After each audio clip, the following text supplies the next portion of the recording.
Southern Area Gold Team. And we have a busy schedule this evening, but before we get into that, I just would like to remind everyone to please silence your cell phones. So if you don't mind just taking a moment and double checking that, we would greatly appreciate that. And with that, I will pass it to Sheriff Mazzola to give us a update. Good evening. Thank you for everybody showing up. Our whole idea with these meetings is communication. Let you guys know what we're doing and what's going on up there. We've had some evacuations in place, and there's a lot of anxious people out there wanting to know what the heck's going on with our property. So we wanted to get this meeting put together so we can let you know what's going on. Yesterday, we had a crazy event over the fire. Yesterday evening, that storm cell came over. We had that huge plume going up, and we had 40-mile-an-hour gusts, and that fire took a run. And we were ordering resources. If you remember, the Type 3 incident commander talked about getting resources and how hard they are. Well, you get up to a Type 2 team, you start getting a little more resources and a little more horsepower, as we call it, getting on the fire. So we've got a lot to cover tonight. I know there's a lot of questions out there, but I'd like to introduce Team Gold that came in. They're from the southeast. They kind of have a funny accent, but I'll tell you what, these people know how to fight fire. So I'd like to introduce our Deputy Incident Commander, Danny Bryant. Good evening. How are y'all doing? Glad to be here with you. Like Sheriff said, we're from all over the southeast. I'm from Louisiana, so if I get to talking too fast, y'all let me know and I'll slow down a little bit for you. But our Southern Area Gold Team is pretty much located all over the southeast, from Florida up to Virginia and out to Texas. And I'll introduce a couple of those folks here in a minute. But the first thing I want to do is acknowledge the Forest Supervisor for White River National Forest, Lisa Steffler. Deputy Forest Supervisor. Scott would take offense to that. And District Ranger Curtis Keach for the Blanco Ranger District. They gave us a real nice welcome when we got here, filled us in on all the pertinent information involving the fire history in the area, and all those type of things. Like the Sheriff said, our team's made up of a large number of professionals from all over the southeast.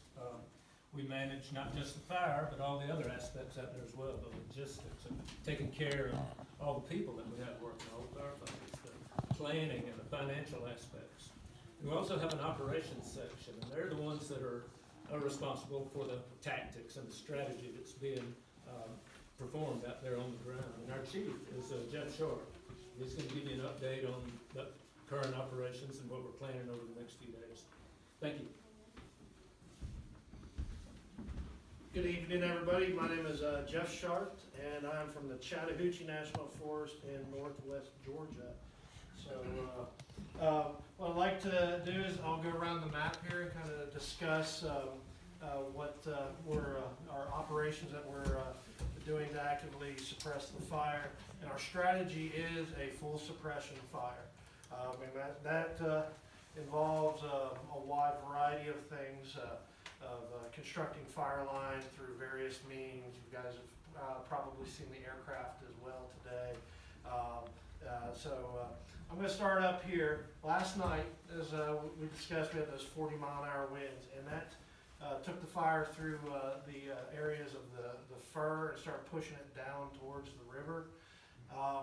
Overnight, the fire made it in a large number of areas down towards the 10 road.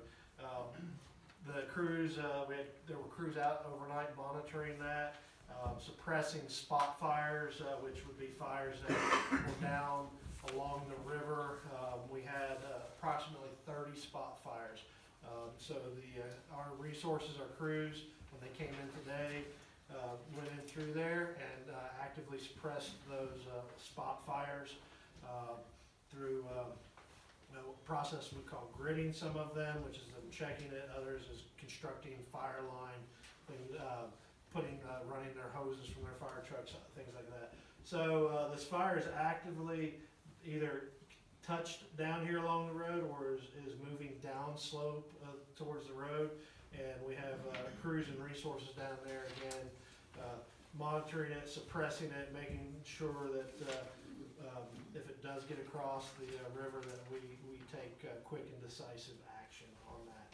And as the winds came, we had winds from several different directions that increased the fire behavior, and those fir trees tend to put embers and move as well. That's one way the fire does continue to move. And along with that, the fire continued on down past Hazard Creek and down towards Bear Gulch and back up towards the north.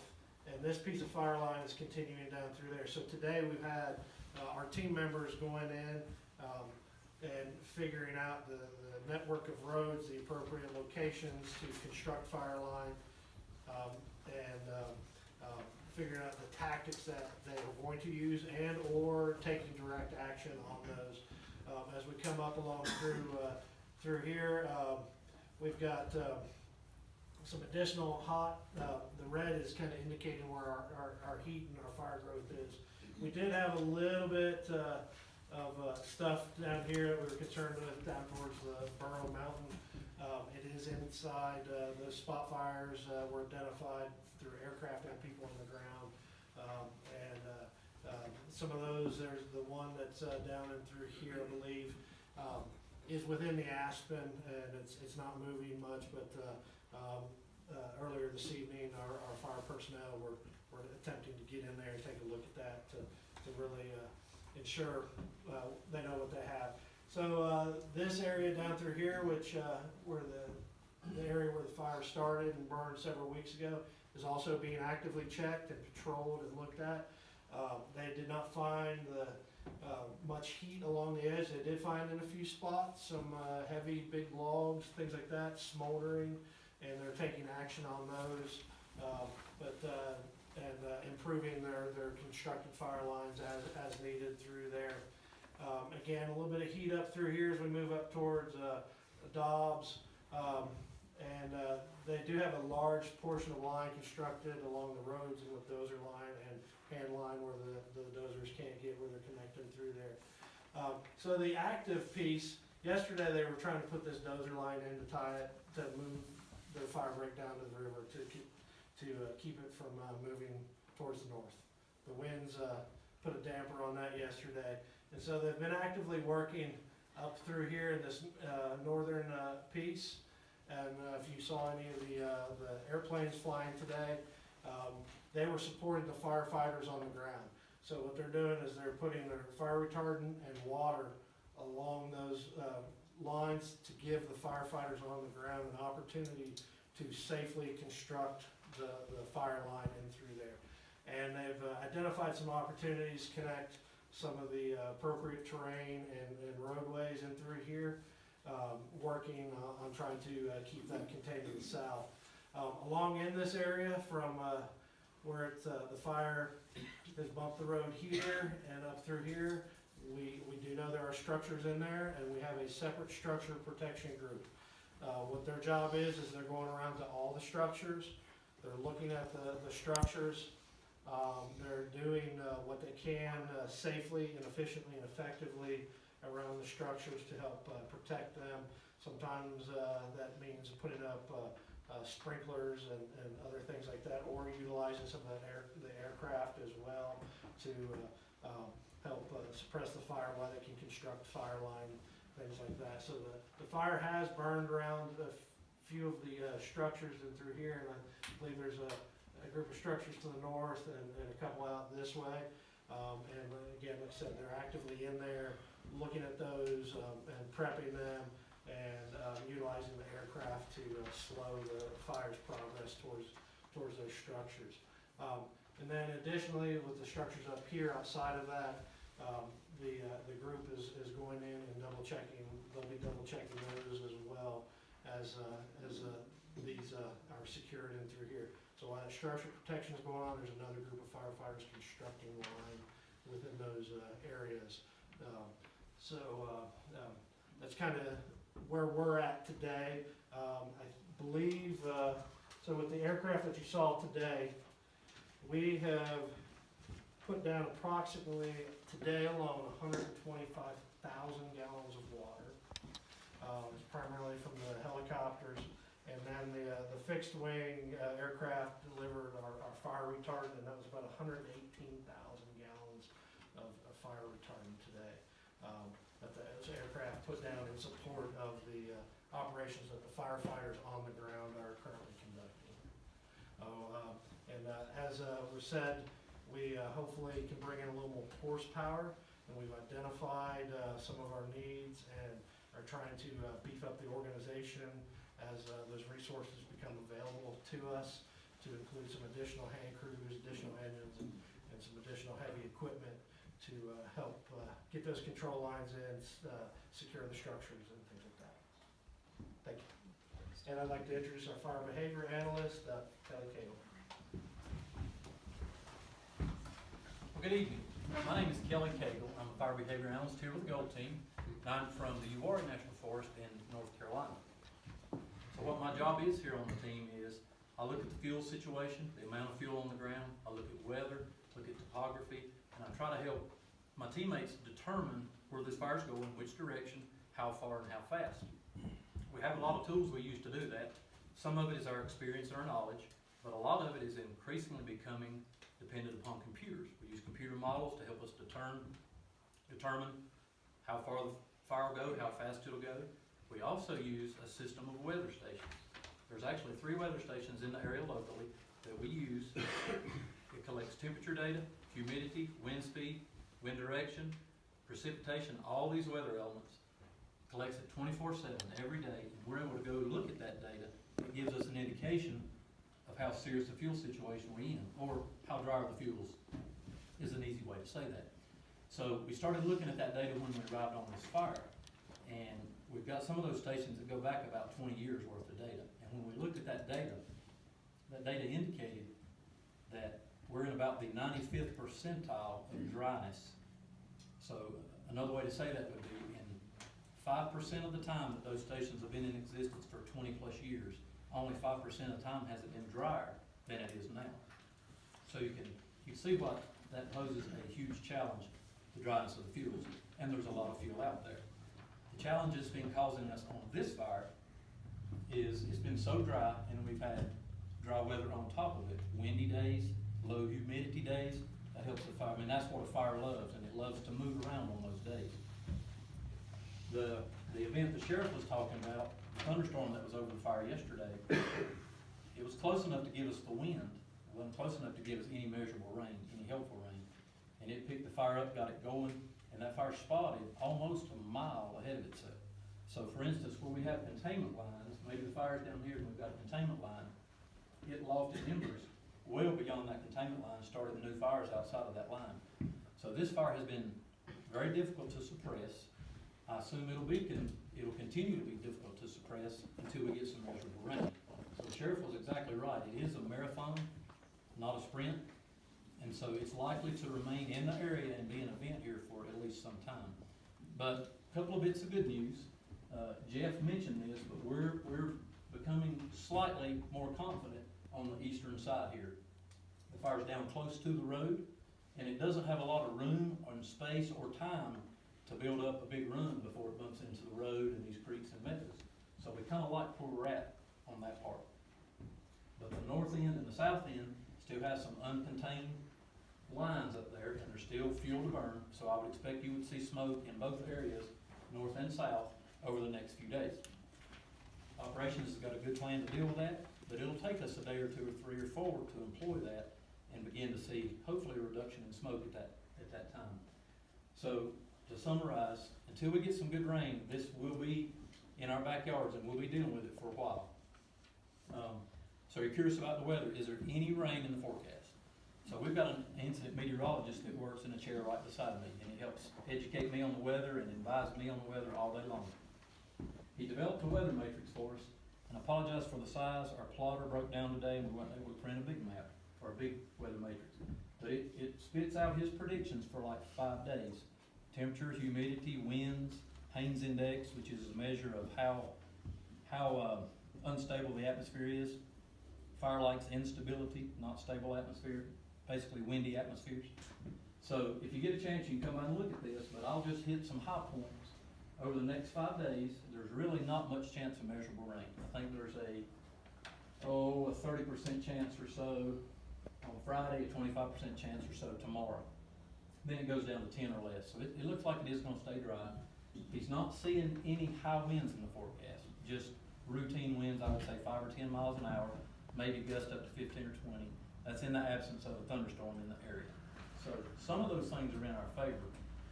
What we could really use is some rainfall though. So again, we'll be dealing with this and till we get some rainfall, till that weather pattern changes, and it looks like for, the next 5 days, it's not gonna change all that much. And then when you start making predictions about weather any further out than 5 or 7 days, it's kind of a guess at that point. So, that's what we're dealing with, fire behavior on this fire. And with that, I'd like to introduce our incident commander, Steve Parrish. Thank you, Kelly. Good afternoon, Steve Parrish. I'm the incident commander of the Southern Area Gold Team. Just want to reach back and touch on a couple of things real quick to emphasize. One of those is this is a full suppression fire, so we're taking every action that we can at any point that is safe on the ground for our firefighters to engage. There are areas out there where it's not safe for us to put folks.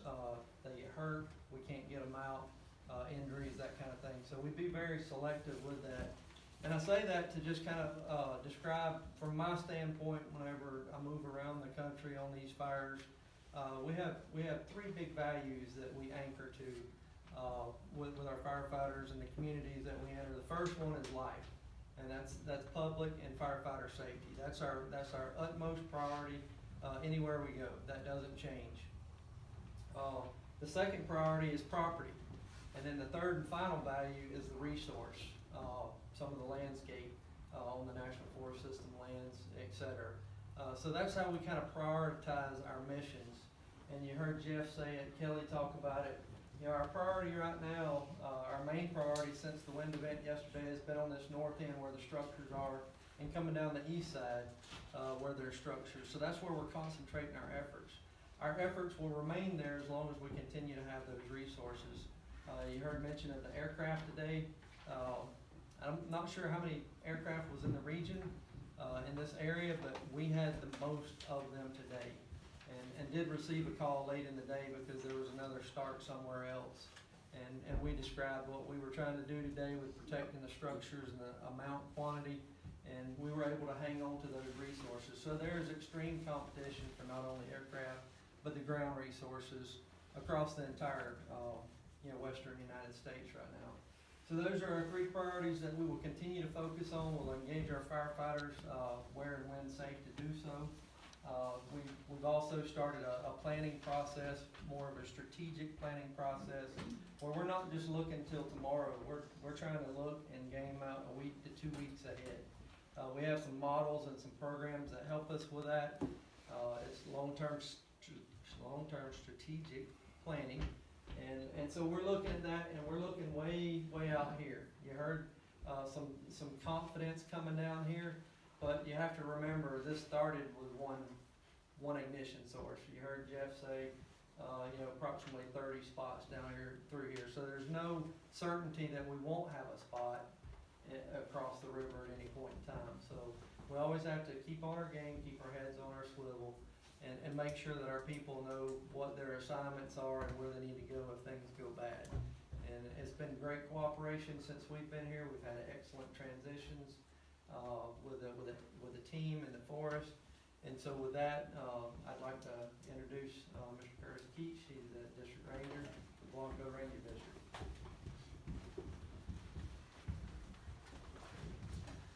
Good evening. I promise not to cry tonight. There's only been a few of us operationally in this room that have been involved with this from the day that this thing started. We've had a line around it probably 3 times in the 20 days that this thing's been going. We haven't let our guard down, and that's why. Every time it moves on. It's challenging, and it is a marathon, like the sheriff said. You know, Gold Team's here to help us. We've had teams in the past helping us. The talent's all the same. The structure's all the same. That's the nice thing about the incident command system. These folks come from the southeast. It doesn't matter if they're from there or from Montana. They come with the same folks, the same talents, the same resources. The biggest challenge is we're not the only fire in the nation right now. But this is our fire, and we're taking it seriously. Steve mentioned, you know, our #1 priority is firefighter and public safety. With that, and with the fact that this thing's gotten away from us so many times, we've had to look at a bigger box to protect our public. And I think that's why a lot of you folks are here tonight, is because of the words getting out about this bigger box. I just want you to know that's what it's there for. We don't take it lightly. We know that it affects livelihoods, and we know that it affects the upcoming hunting season, and it's a ramification of effects. We don't take it lightly. We're gonna monitor it every day, and we're gonna do what we have to do to protect you all and our firefighters first. I don't wanna have to go knock on any doors with the sheriff and notify a family of a loss. That's my #1 priority. Trees will grow back, okay? With that, I'm gonna turn the time over to Lisa Steffler, and she's gonna talk about the closure order that we're implementing. Thanks, Curtis. Hi, good evening, everyone. I'm Lisa Steffler. I'm the Deputy Forest Supervisor. And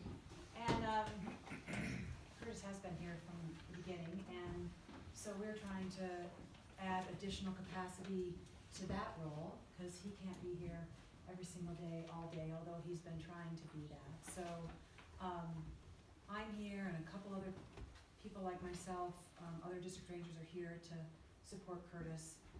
He's trying to have a couple of days, or at least parts of days off.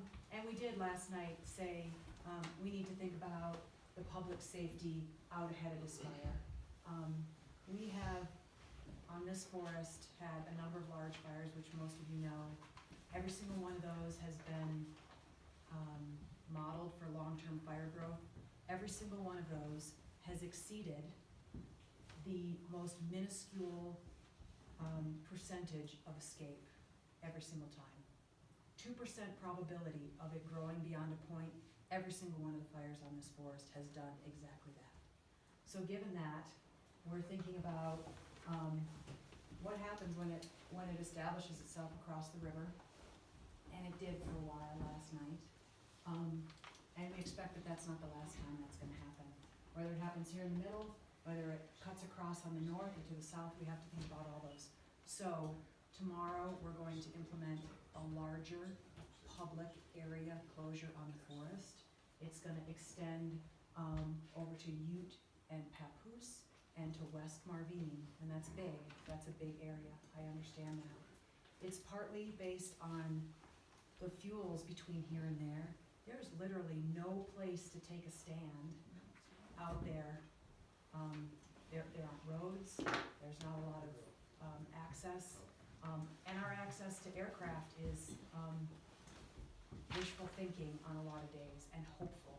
And we're not gonna put people at risk based on hope that we can get aircraft to protect them.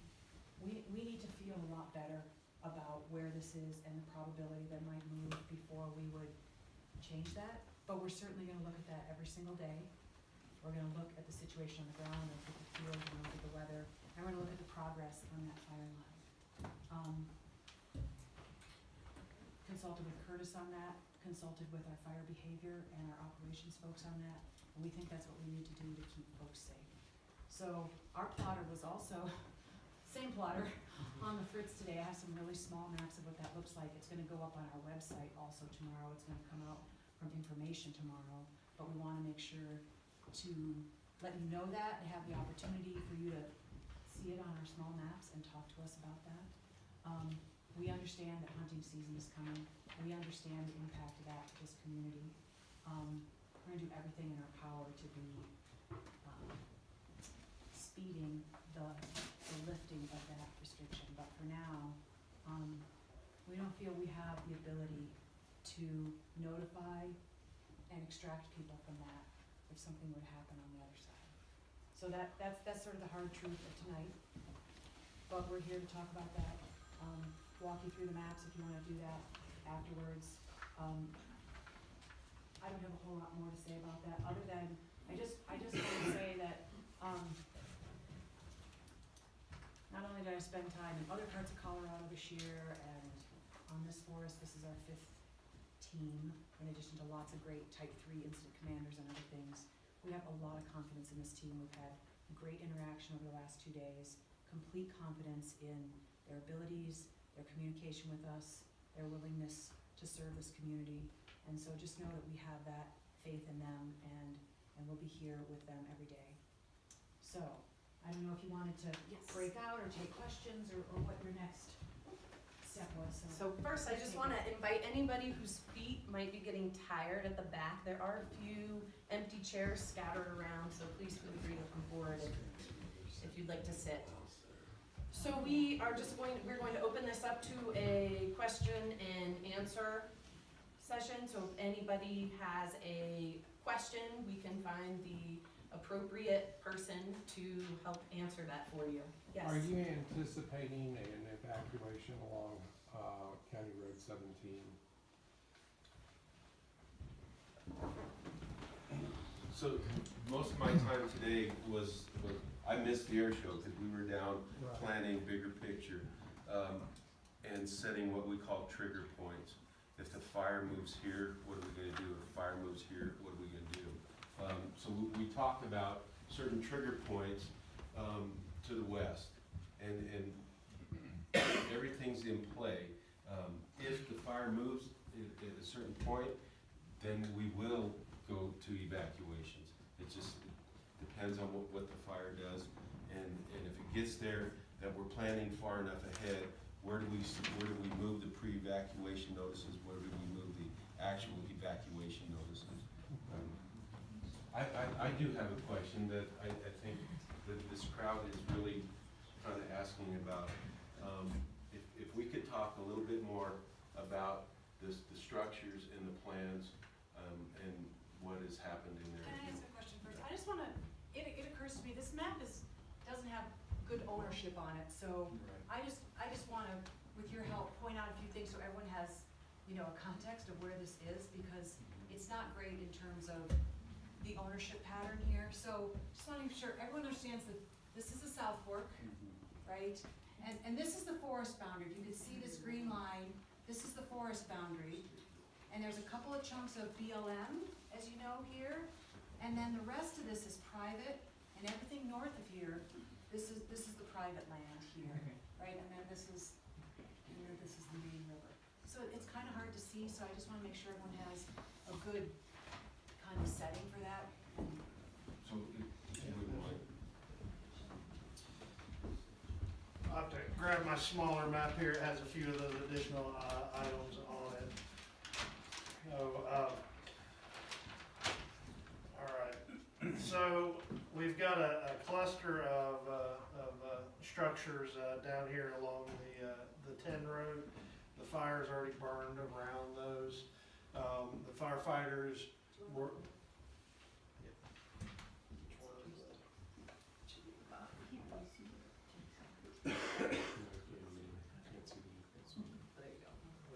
Oh, it's this one, green, Okay. dash. All right, so this is Swede Creek, and this is Buckeye Creek and Smith Gulch right there.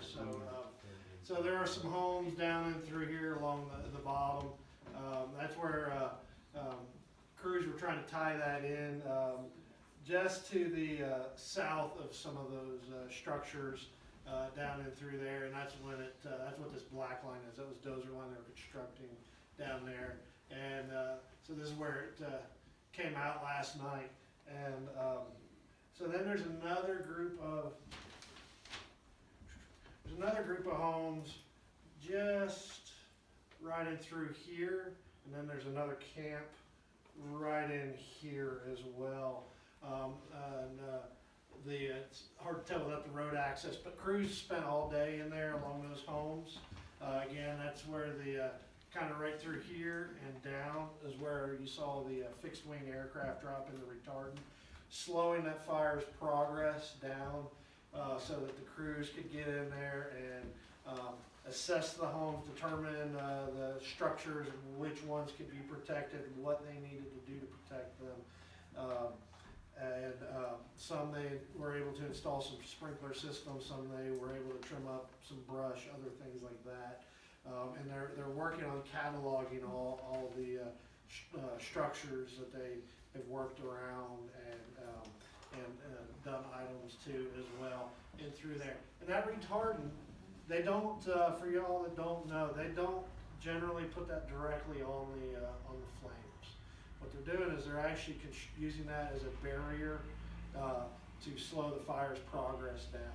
The water drops tend to be directly on the flames to help knock the flames down, but with the things like the logs and the brush, sometimes it doesn't always penetrate underneath the canopy there, and so there may be something burning on the ground, and the water can't get to it, or that water runs off the larger things like the logs, things like that. So it may put the initial flame out, but there may still be, a lot of times there's internal heat or fire that it can't get to, and that's what continues to sustain it and move it forward. So they're really concentrated. The biggest effort was down along through here on those homes, camps, structures, all the way through there. Yes, sir. We've got structure that's located between both of those you just talked about. And Okay. right on the edge of the Forest Service. Yes. And it's probably the closest one, and we know it went through there, and we're just curious if it's still there. The report I received right before we came here was as far as the resources on the ground, no structures have been destroyed. So they're not always able to stay in there with the structures as those fires move through again. Life is priority number one. Understanding. And so first thing tomorrow morning, well, hopefully this evening, I'll get a list when they come back in off the ground of where these structures are, what they've done. And again, tomorrow morning, first thing they'll do is they'll go in and they'll look, find where the fire has progressed to, and reassess those, and they'll want where fire has burned around those pieces of property. They'll go around those pieces of property and do what we call mop up. So they'll look for those areas that might be smoldering, those areas that might be of concern. And also, we do have a group of fire engines, brush trucks that are out there all evening. And so, as those resources just went on the line just within the past hour or so, they meet with the resources that have been out there all day long, the firefighters. So when I say resources, that's referring to firefighters. And so they'll have a conversation, and the firefighters from the day will let them know things like, when the fire's moved to this structure, I'm concerned about something here, here, and here, and this is what we've done. So that then gives those evening firefighters a priority of things to watch and pay attention to. But again, in the name of safety, some of those roads, especially as fires move through there, there's now some weakened trees, other hazards, things like that. So they, within safety, reasonable safety concerns, may not be able to go into some of those areas right off the bat. But as soon as the opportunity allows those folks to safely enter those areas, they'll again continue the assessment of the structures. Is there a way to be contacted, or somebody you can contact, or like tomorrow maybe, to see if they were able to get in there? At this point, I'm not sure exactly what they have done and so forth, but we'll work with the information folks to ensure that we can come up with a system that we can provide for that for you. As soon as it is safe enough, I want to get you guys in there so you can see what happened. But where this is at, Oh, yeah. I mean, we've got active flames, and so, Yeah, but as soon as I can get you in there, I will get you guys in there. appreciate it. Yes, sir. So my wife told me not to use any abrasive language tonight. I was here at Monday, so I will, and I didn't think I did. I thought he was pretty mellow. The Tyrannosaurus Rex head that you're pointing at, right there, and then the ice cream cone right there, our place is right there. I mean, we are, I don't believe to the flame thing. You guys have harped on safety and you've harped on resources. And there have been resources available locally for weeks and you won't use them. And you know, the waterworks came on the other night and I backed off, but we have local firefighters, we could have spotters, we could have 10 frickin' bulldozers up there if you would just, you know, let people protect the property. And Anthony won't let me up there with a dozer now, and it's just all gonna burn. And to be honest, you guys could have made a stand at Balloon Lake, not wait till it gets in the forest weeks ago.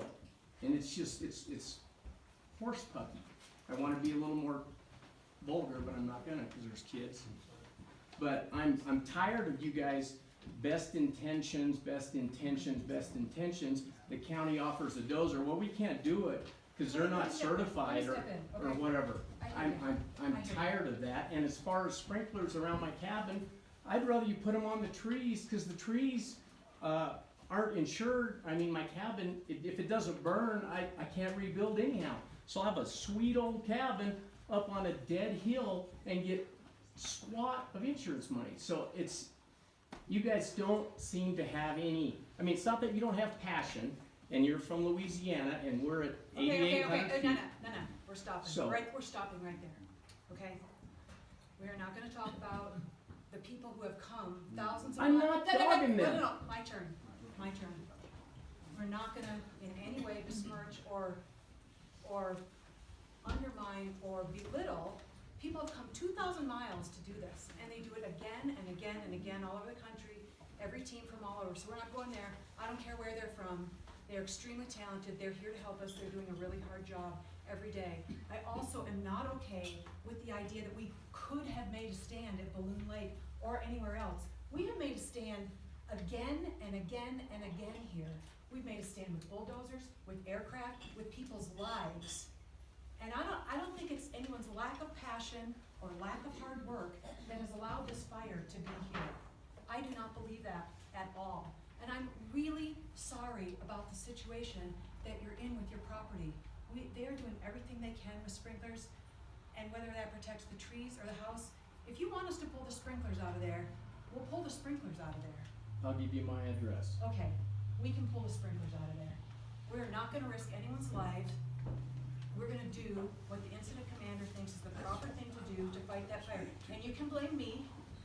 I'm the one that delegated these people to fight the fire for the forest. That's me. You can talk to me afterwards, okay? We are not going to open up the forest and let people take dozers and engines and chainsaws. We need some control of that. I care about all of you. I care about these firefighters. I care about where this fire is going, and I'm in charge of that. You can blame me, okay? We have had this discussion. We had it a few nights ago. I think we're done with it. I wanna answer some questions that people have here, and we can talk afterwards, okay? Good. I am not gonna talk about people and where they're from, and that we didn't make a And stand I'm not on, insulting those and that we people. didn't make a stand on this fire. Bless your okay? hearts for All coming right. here and working. I Next have no question, problem. please. Can I just say one thing? And that is that I think he's a very passionate guy. Of course, And- of course. And we've worked our lives to be able to buy this. So we're a little Of emotional. course, I understand. And he's just a little outspoken, so. I think the biggest thing, honestly, for me, is just the communication.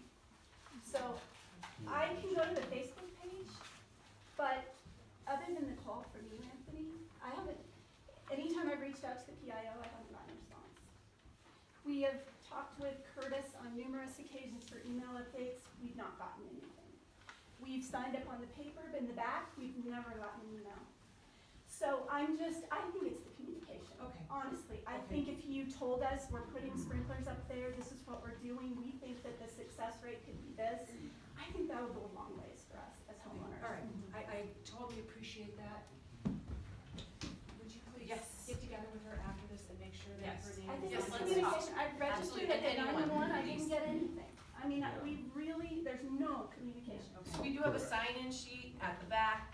We will take those email addresses if you would like a phone call, I mean, that just, if that's your You know, preferred we're form of working full-time, communication. we can't be up here, we're, Understood. Yeah. Yes, we can put you on our update we just list. wanna know the status. We can That's do all he that. wants, Okay, honestly, commit to that's that. all he wants. Thank you, thank you. Yes, did you look like you were trying to, okay. Yes, I think you all are controlled by protocol, and I think the way some people here feel is that if you had released all of this force on that small fire, you would not be dealing with this big one now. And I suppose that's because the fires are classified. You get so much resources for a certain size, but then you have to upgrade as time goes by. And I know that firefighter resources in this country are really stressed now. That's all I have to say.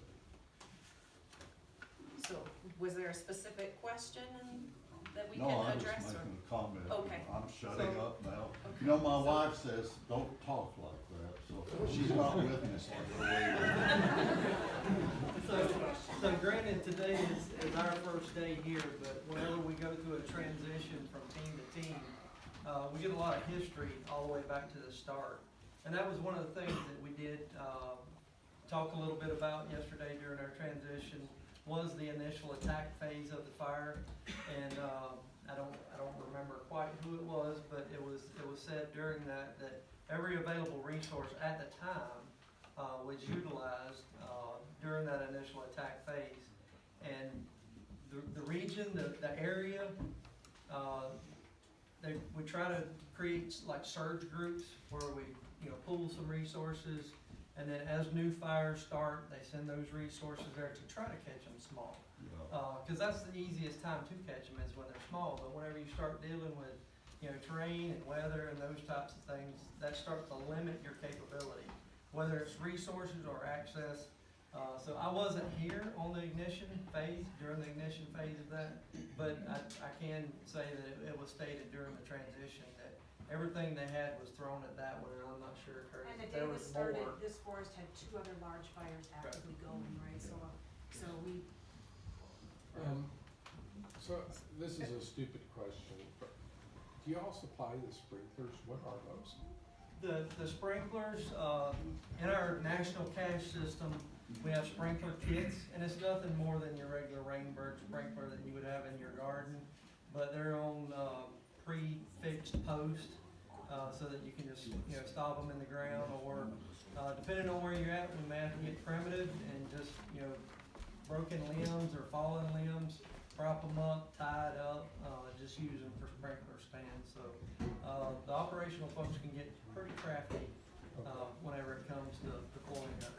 And they just come and do that automatically? What they do is they get everything set up and pre-positioned, and you heard the word trigger point used several times, but once the fire reaches a certain point, then they have a plan in place to then crank pumps, or, if they have a water source there, we call them pumpkins, it's just like a portable water tank.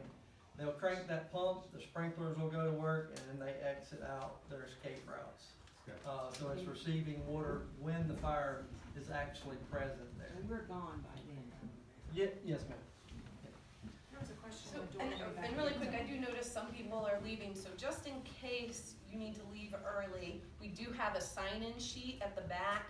If you would like to give us your email address, we can add you to our list, your phone number. Also, there are copies of the map and the daily and there's a daily update back there. So just wanted to mention that in case somebody has to leave. Yes, sir. Have you had any spotting across the river?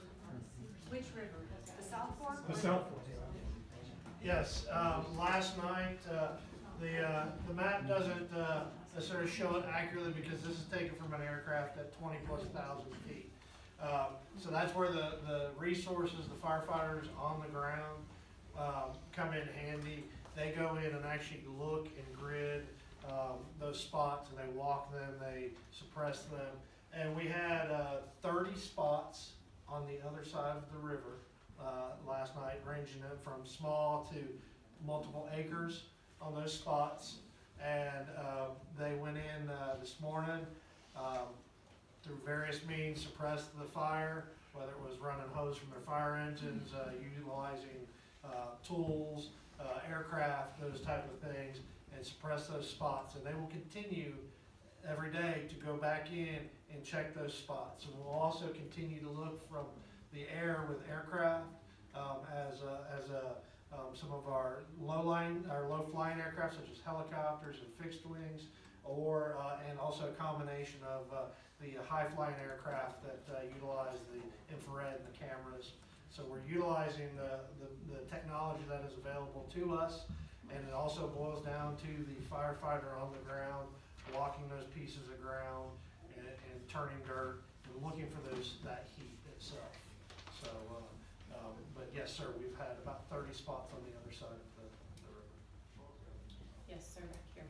Yeah, I'm an outfitter on the east side of the river there, and this is our livelihood, and I just want to thank each and every one of you. God bless you and your families. And my question is if this fire keeps coming south and hits the end of the South Fork there, does that give you cause to keep the ban that you have from the South Fork to the U Creek?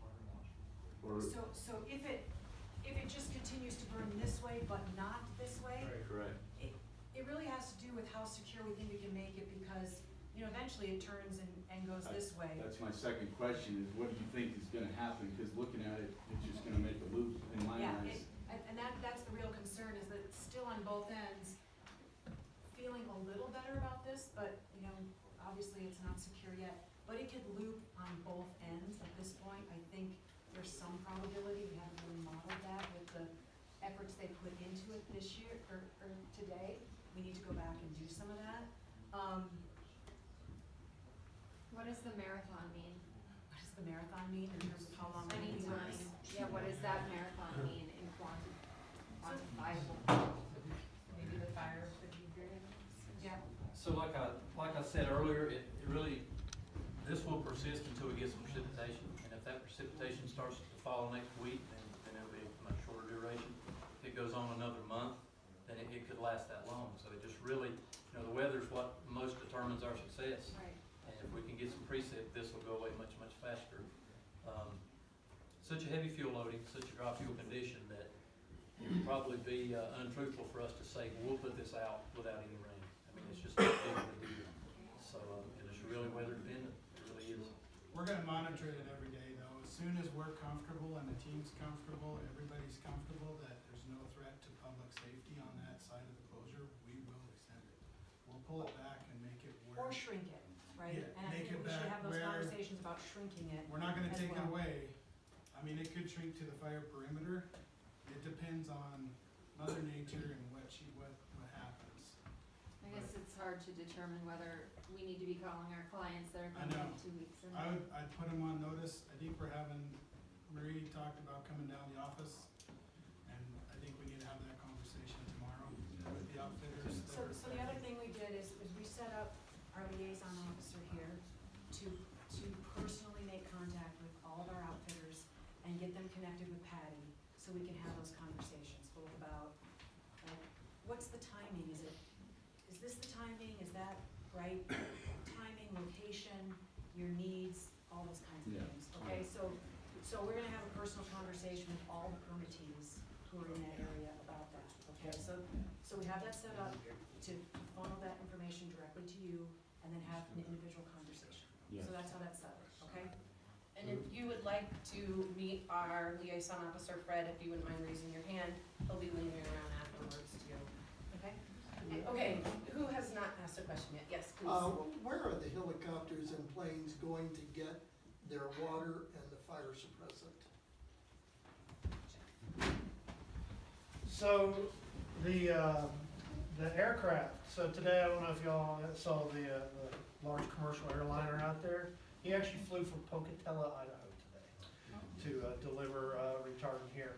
The other aircraft are scattered around the area. We've got helicopters and rifled.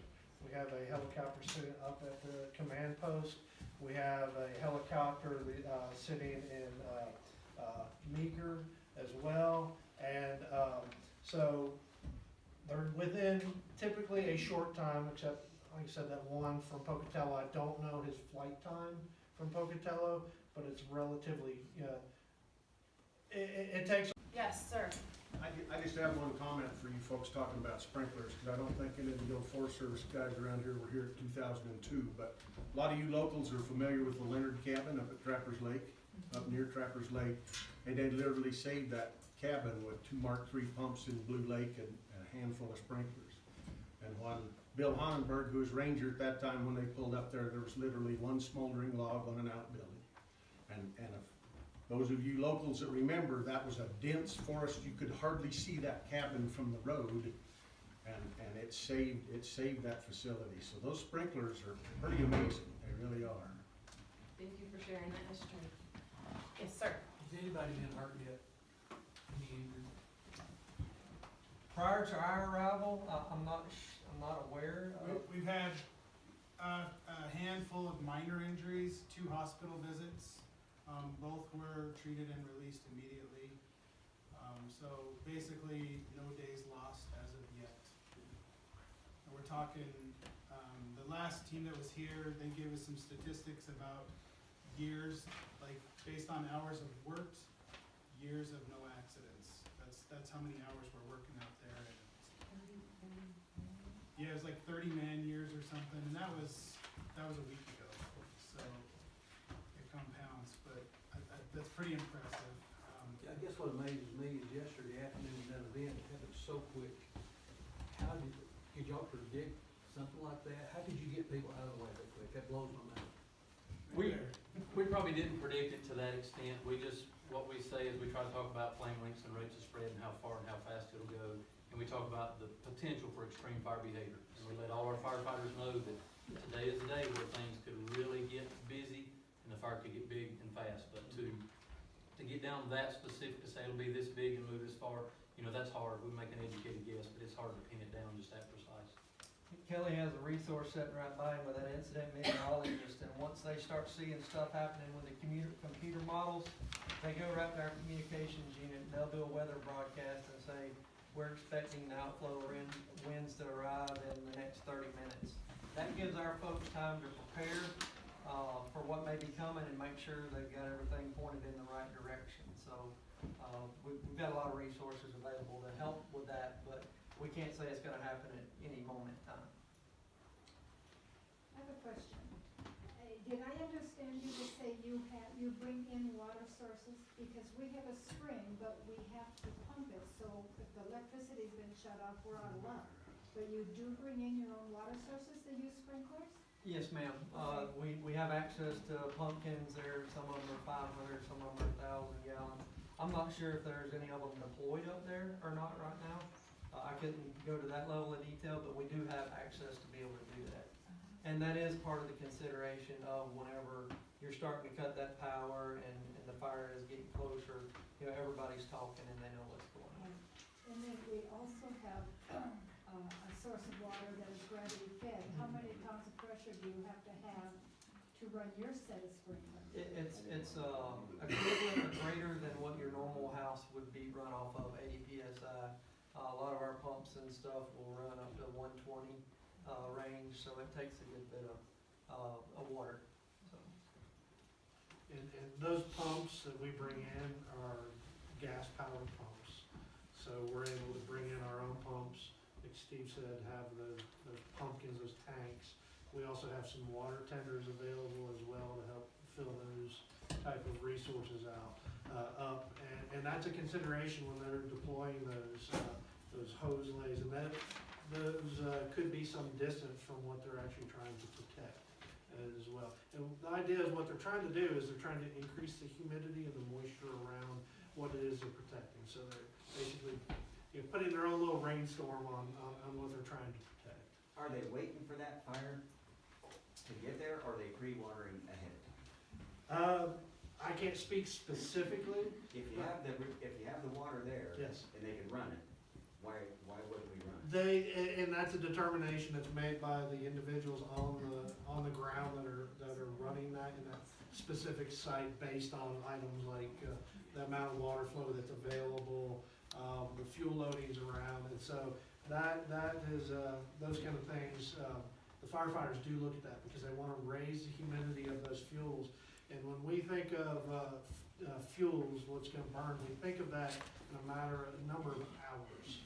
So some things only take an hour to become saturated, some things take Well, I 10 left my hours. sprinkler system on, I leave it on 24/7, it never shuts off out in my field. Yep, Since they've showed up, that water's been shut off. okay. Oh, I like that water back on. It's coming down the hill, it's running off the hill to the creek. So it might as well be utilized. Is there a way that I can show up and do some of that myself while I'm there, while they're there?